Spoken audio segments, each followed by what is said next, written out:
शैतान स्वीडन ने कुरान पाक को तुर्की की एम्बेसी के सामने जलाने दिया, लेकिन यह कदम उस पर भारी पड़ गया। ऐसा भारी पड़ा कि दुनिया के सभी मुस्लिम मुल्क पूरी तरह से खिलाफ हो गए। और यहां सिर्फ मुस्लिम देशों की बात नहीं है, आप समझिए जर्मनी तक विरोध में उतर आया। जर्मनी ने भी स्वीडन को कह दिया कि यह बहुत ही घटिया काम है। इससे दुनिया भर के मुस्लिम समुदाय को चोट पहुंची है और यह इंटरनेशनल कानून का उल्लंघन है। दोस्तों, इतना ही नहीं, जिस चीज के लिए स्वीडन तड़प रहा था कि नाटो में शामिल हो जाऊं, और इसी का डर था कि इस कांड के बाद ऐसा ना हो कि तुर्की नाटो में शामिल होने से मना कर दे, वही हो गया। तुर्की ने सीधा ऐलान कर दिया है कि वो स्वीडन को नाटो में शामिल नहीं होने देगा। और दोस्तों, गुस्सा तो तुर्किश लोगों ने जमकर दिखाया। स्वीडन की एम्बेसी के बाहर तुर्की में पहले स्वीडन का झंडा जलाया, जो मैंने आपको कल दिखाया। आज मैं आपको दिखाने वाला हूं कि तुर्की की जनता सड़कों पे उतर आई है और जमकर स्वीडन के खिलाफ आवाज उठा रही है और प्रदर्शन कर रही है। देखिए,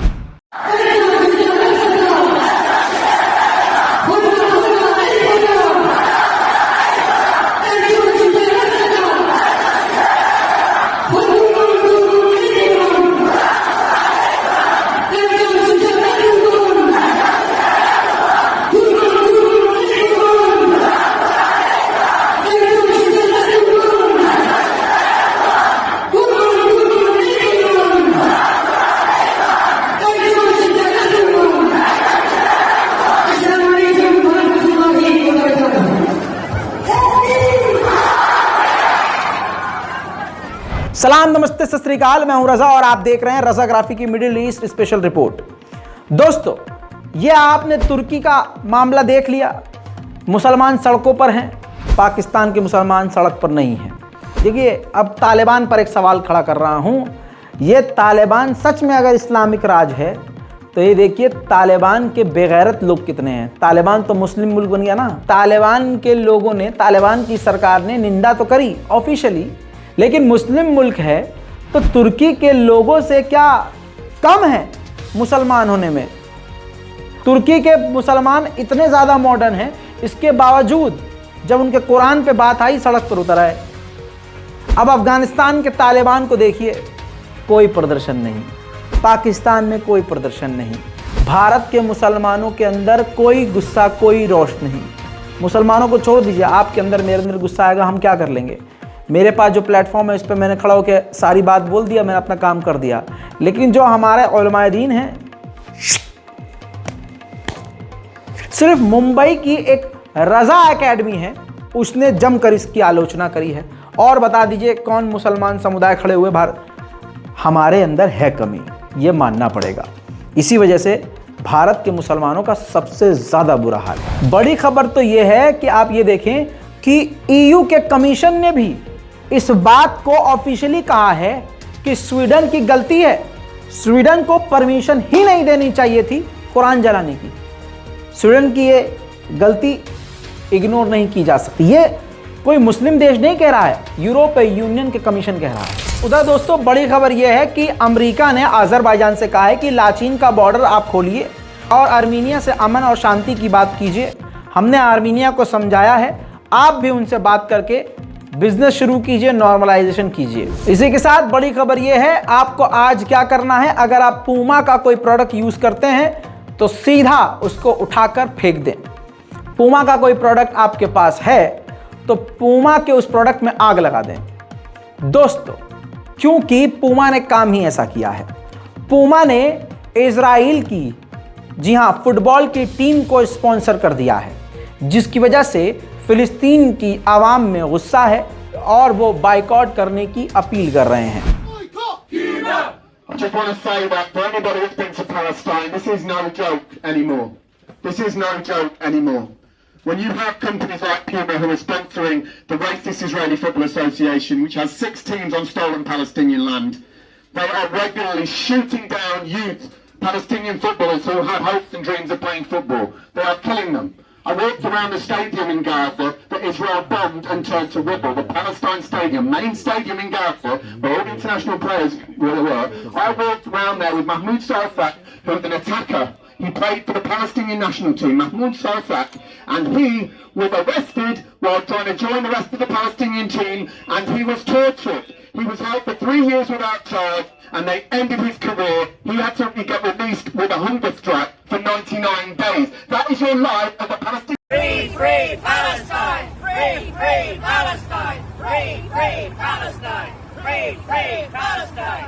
Free, free Palestine! Boycott Puma! Boycott Puma! Boycott Puma! Boycott Puma! Boycott Puma! Boycott Puma! Prophets are covered in Palestinian blood. Your prophets are covered in Palestinian blood. Your prophets are covered in Palestinian blood. Right, let's see if we can get everybody in this time. Prophets are covered in Palestinian blood.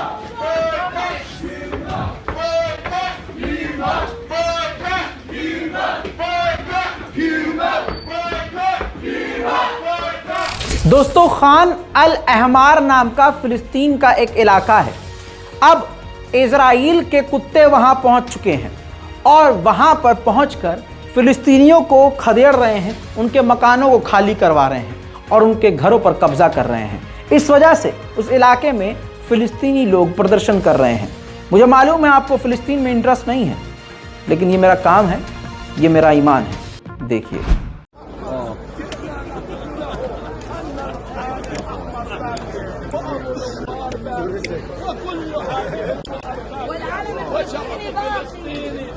इतना ही नहीं दोस्तों, बैतलम के इलाके से फिलिस्तीनियों के बच्चों को गिरफ्तार किया जा रहा है।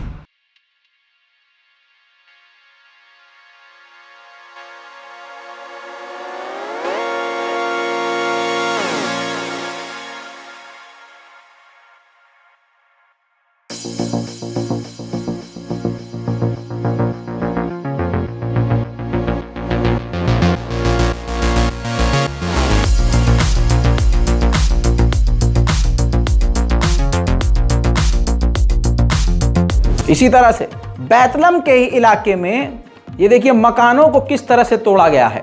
बैतलम के भी इलाके में लगातार तोड़फोड़ जारी है और मुसलमानों को, फिलिस्तीनियों को उजाड़ने का काम इजराइल गैर कानूनी तरीके से कर रहा है। जब से नेतन्याहू की सरकार आई है, मस्जिद अल अक्सा में भी घुसपैठ बढ़ चुकी हैं। अब आपको बता दूं कि मस्जिद अल अक्सा में यहूदी जानवर अंदर घुसे और उन्होंने मस्जिद अल अक्सा में अपना नेशनल जानवरों वाला यानी यहूदियों का, इजराइल का नेशनल एंथम गाने की कोशिश की और इजराइल का झंडा लहराने की कोशिश की। ये गैर कानूनी काम है। इस वजह से इजराइल के वहाँ जो मिलिट्री मौजूद थी, उन्होंने यहूदी लोगों को पीछे ढकेलने की कोशिश की, लेकिन ये सारा मामला कैमरे में रिकॉर्ड हो गया।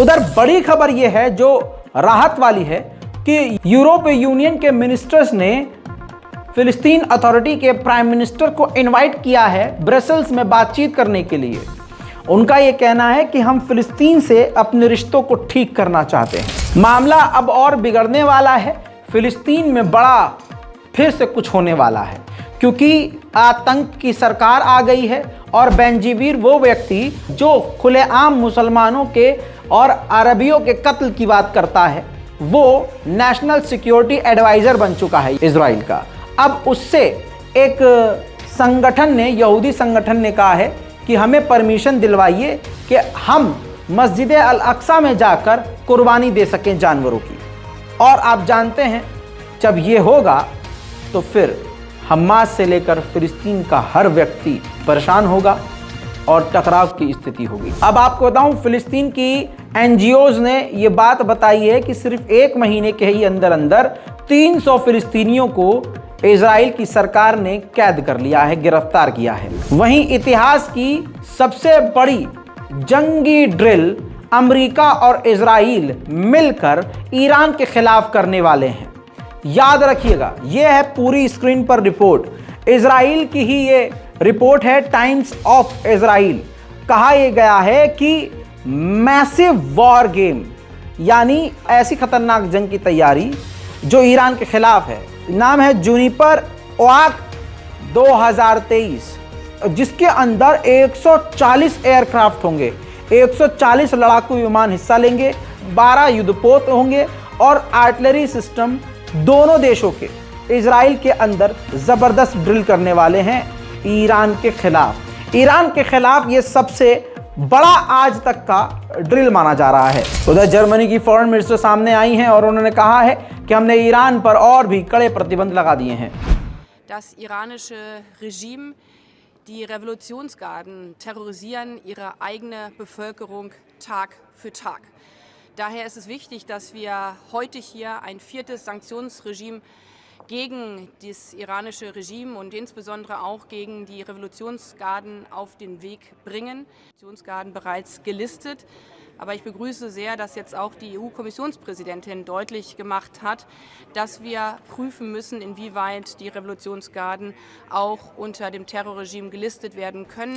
उधर यूरोप यूनियन ने कहा है कि हम ईरान की IRGC को ब्लैकलिस्ट नहीं कर सकते, इसके लिए हमें कई चीज़ें देखनी होंगी और दूसरे यूरोपीय यूनियन के देशों को भी उसकी आलोचना करनी होगी, ईरान की IRGC की आलोचना करनी होगी और फिर इसके लिए एक कोर्ट और संगठन बनाना होगा। हालांकि ब्रिटेन भी आगे आया है और ब्रिटेन ने भी ईरान पर बड़ी पाबंदियां फिर से लगाई हैं और ईरान की IRGC को तो टेररिस्ट लिस्ट में ऑलरेडी अमेरिका ने डाला हुआ है, लेकिन अमेरिका ने बहते हुए पानी में अपना फिर से हाथ धोते हुए IRGC के बड़े कमांडरों को भी ब्लैकलिस्ट कर दिया है। मिडिल ईस्ट रिपोर्ट में आज के लिए दोस्तों इतना ही।